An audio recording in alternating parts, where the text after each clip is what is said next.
जय Bharat. Welcome to deaf talks clips by Adi Achint. जैसे ही आपने मेरे बड़े चैनल जो डेफ टॉक्स बाय आदि है उसको आपने जिस तरह से सपोर्ट करा, उसी तरह से ये हमारे क्लिप्स के चैनल को, जहां पर आपको छोटे छोटे अपडेट्स, छोटे छोटे शॉर्ट्स और छोटी छोटी कहानियां मिलेंगी, इसी को भी सपोर्ट जरूर कीजिएगा। लाइक का बटन जरूर दबाइए, सब्सक्राइब तो ऑब्वियसली करिए, बेल आइकॉन दबाना बिल्कुल मत भूलिएगा। एंड हाँ जी, प्लीज अपने दोस्तों के साथ, फैमिलीज के साथ ये वीडियोस जरूर शेयर करिएगा। एंजॉय करिए ये क्लिप को। जय Hind. And they've kind of kept quiet.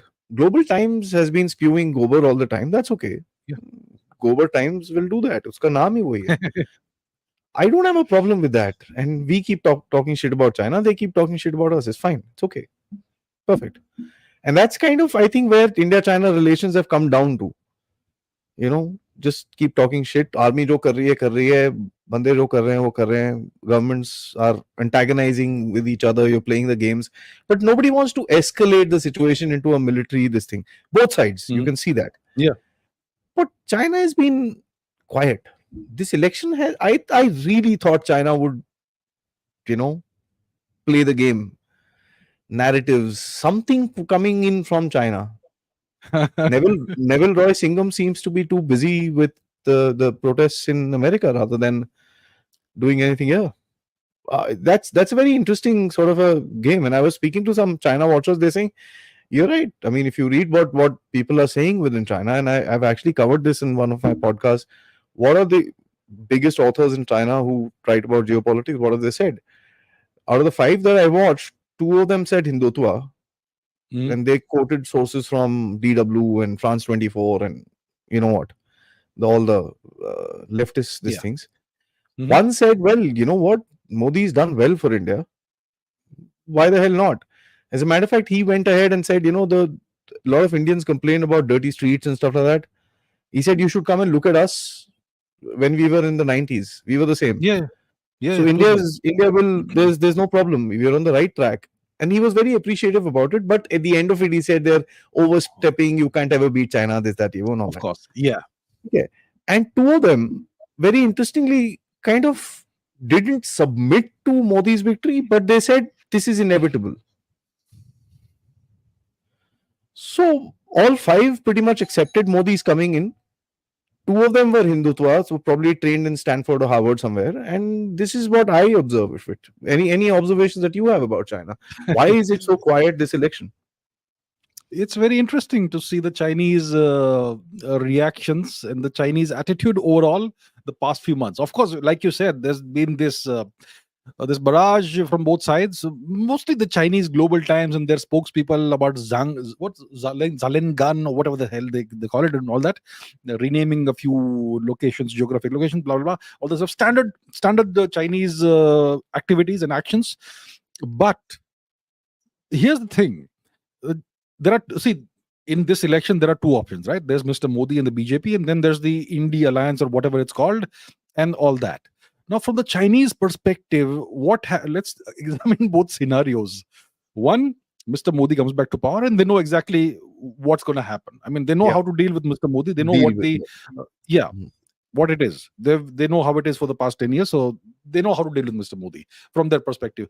Now, the alternative is that in this very unlikely, completely ridiculous hypothetical scenario that Mr. Modi doesn't come back to power and the India Alliance or whatever it is, some kind of coalition comes to power. Then what does it mean for China? I mean, who's going to have more influence over this Khichdi coalition externally? Will it be China or will it be somebody from the West? Now, imagine what sort of Indian government you will see then. It will be completely controlled from outside by the West, and that is something that would send shivers down China's spine. Yeah. So because of that, it is so strange that they actually would probably want Mr. Modi to come back to power. Yeah. I came to the same conclusion. Honestly, I came to the same conclusion. I did not mention it in my question, but if you and the audience who's watching the show have seen that one as well, I came to the same conclusion. I said, yeah, why would the Chinese want Monday ko koi aur, Tuesday ko koi aur, Wednesday? वो बोलेगा यार ये तो this is a nuclear power country. Bossy, 2 more divisions, please send to the LOC. Otherwise, before these guys do something stupid. Yeah. And you're absolutely correct. And I don't think the Chinese have any issue whatsoever with Hindutva or any such thing. No. From their perspective, they are, I mean, right, these days they are Chinese nationalists, and they are very much you know, they do respect Chinese culture. Now, I mean, we know the history of the Chinese Communist Party. They destroyed so much of China's cultural heritage, but today they kind of want to honor that, and they are completely fine with India having whatever culture it has. So the Chinese have no issue with India being a Hindutva nation, or Akhand, I don't know, not Hindu Rashtra or whatever. They have no issue with that.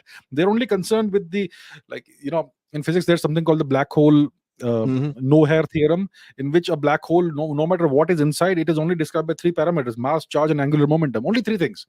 So from the Chinese perspective, they only want to look at India from an external perspective. They don't care what happens inside, but what does it mean for China from the security perspective, from the border perspective? That's all they're concerned about. So I don't think the Chinese have any issue with Hindutva or any such thing. They're only concerned about the stability of India, and and they also want India not to become too much well, they don't want India to go too much on the Western side. They want India to actually be a more independent minded nation, the way it is right now, with an independent foreign policy and a multipolar approach. So that is actually what works great for China from their perspective, and that's what they would want to continue. So it is so strange, but the world has brought us to a place where the Chinese actually want Mr. Modi to come back to power. And they'd love all the New York Times articles coming out, because they know the relationship is getting more antagonized. Oh, yeah. I won't be surprised the Chinese are funding them. Or like, Indians are getting mad, or like, पैसे पूसे ले. जय हिंद. जाने से पहले मैं 1 minute के लिए आपको रोक लूं, तो प्लीज ये चैनल को लाइक जरूर करिएगा, सब्सक्राइब करिएगा, और हाँ, हमारे जो मेन चैनल को जरूर जरूर अपनी फॉलोशिप दीजिए, ताकि हम आपको अच्छे अच्छे podcast, important subjects and geopolitical update से आपके सामने प्रेजेंट करते रहें इसी तरह से. Thank you so much. जय हिंद, जय भारत.